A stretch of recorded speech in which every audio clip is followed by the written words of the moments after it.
Bonjour tout le monde. Aujourd'hui, c'est mardi le 26 avril. Le mot de passe aujourd'hui, we remember it?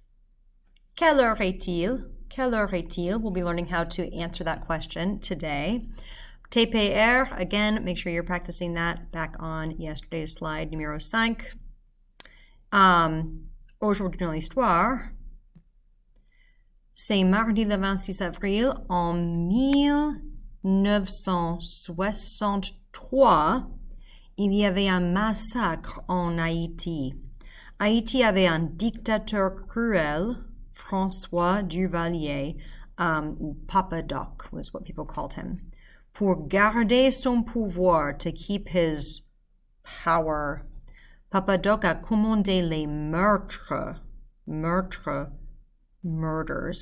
de ses opposants. Ses employés ont brûlé des maisons avec les habitants dedans.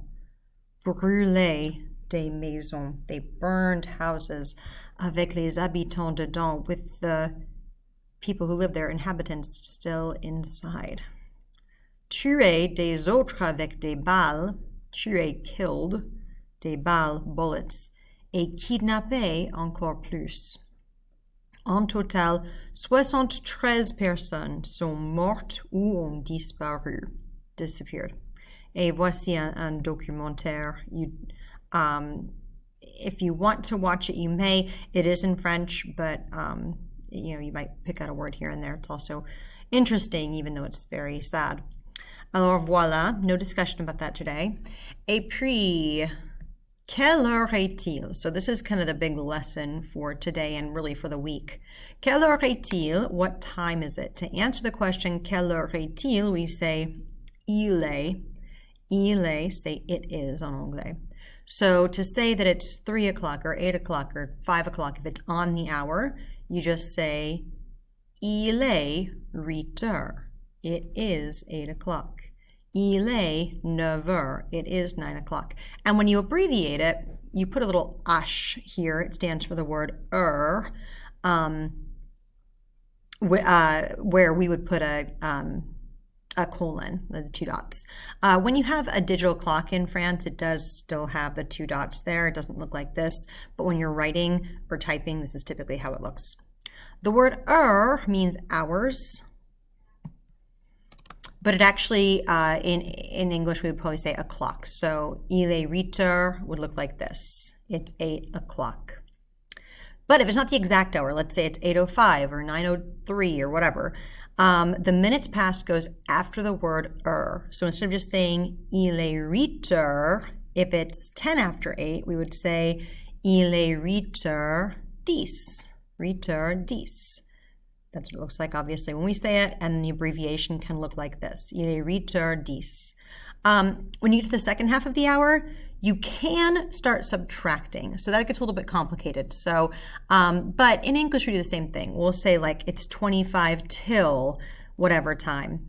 So that's what the example I gave is. So you can say moins, you can subtract the number of minutes until the next hour. So if we say il est 10 heures moins 25, we see the word 10.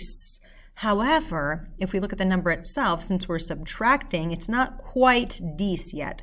We're still in the 9 range. So when we write it down, we write the numerals, it would look like this, 9h35, which you can also say. You can just say 9:35. Il est 9h35.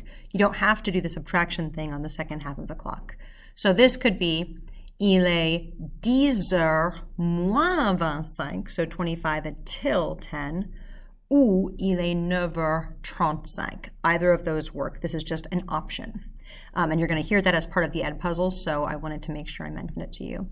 Last little thing, there are little expressions that come up when we tell time, expressions like quarter after, quarter till, and they're very similarly used in French.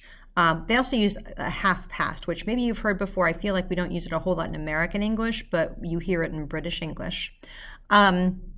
So if we want to say quarter after an hour, we're going to add a car. A car. Sounds kind of like a car that you drive. Car. Il est 3h15. It's quarter after 3, which again can be abbreviated like this. Il est, now we're subtracting, 3 heures moins le quart, that means it's quarter till whatever hour I said. So quarter till 3. Il est 3 heures moins le quart. It's quarter till 3. When we actually have it in numerals, you won't actually see the number 3 because it's not that hour yet. Again, you can also say il est 2h45. That works too. And then lastly, et demi just means half past. So il est 3h30. It's 3:30. Again, you can just use the number too. Il est 3h30 works as well. That was a real whirlwind example or explanation of how to tell time en français. I also didn't give you any visuals. That's because in the Ed puzzle, you're going to see lots of visuals. You're going to have to answer some questions, but they are pretty well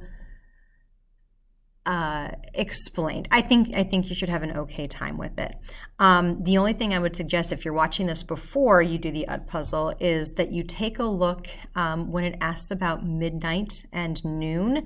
There is a visual aid right before they start talking about noon and midnight that will help you with whether the expression means noon or midnight. So just be on the lookout for that.